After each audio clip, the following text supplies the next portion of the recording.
ताज्जुब ये है कि 358 रन बनाने के बाद में भी अगर ये कहना पड़े कि भैया 20-25 रन कम रह गए हैं, तो इससे बड़ी शर्म की बात किसी भी बॉलिंग डिपार्टमेंट के लिए नहीं हो सकती। लिटरली 358 रन, 359 रन बनाने थे साउथ अफ्रीका को, और मैच के बाद में हम सब के सब ये कहते दिख रहे हैं कि अगर उन 10 ओवर्स में रन आ जाते तो भारत 400 रन का आंकड़ा पार कर लेता।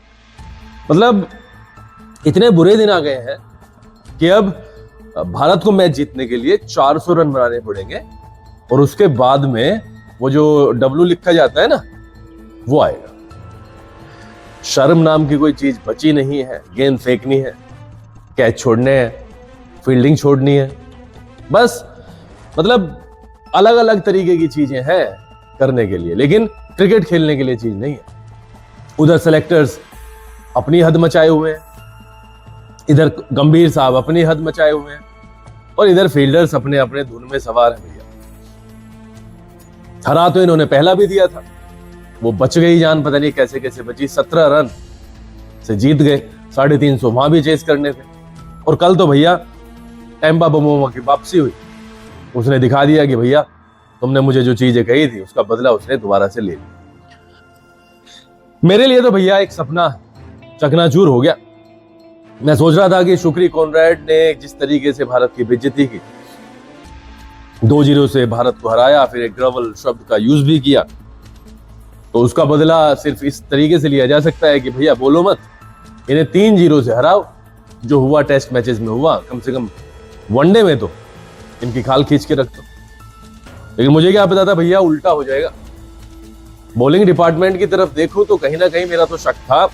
अगर आप मैच 1 से पहले वो पूरे एनालिसिस देखेंगे तो मेरा सबसे बड़ा शक यही था, जब मैं टीम को एनालाइज कर रहा था कि भाई बॉलिंग डिपार्टमेंट में कुछ नहीं है।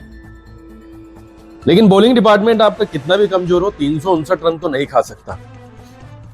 अब आप कहने को कहते रहे ओस ये वो, जब आप दूसरी विपक्षी टीम को सही तरीके से रीड नहीं करते हैं तो भैया ऐसे ही होता है। कोहली का शतक खराब करवा दिया, ऋतुराज की इतनी शानदार पारी, इतना जोरदार शतक खराब करवा दिया, पारी राहुल की भी बहुत बढ़िया थी। अब क्या करें भैया, क्या करें?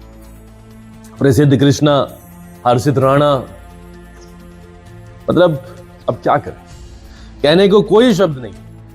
पहले मैच में भी अगर मैं डिफरेंस एक चीज निकालूं तो 3 विकेट उनके शुरू में ही गिर गए थे 7 रन पे। अदरवाइज मुझे कहते हुए बिल्कुल भी ना तो हेजिटेशन हो रही है, मैं ओपनली ही कह रहा हूं कि पहले मैच में भी रिजल्ट यही आने वाला था।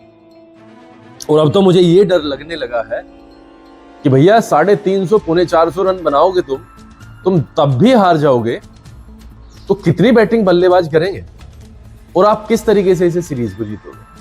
मतलब साउथ अफ्रीका तो यार गले पड़ गई है। 3-0 से सुपड़ा साफ करने की तो बात मैं भूल गया हूं, मुझे नहीं याद आ रहा। ऐसी बॉलिंग से जहां पर अर्शदीप सिंह 10 ओवर में 54 रन देकर 2 विकेट लेकर के छाप छोड़ते हैं,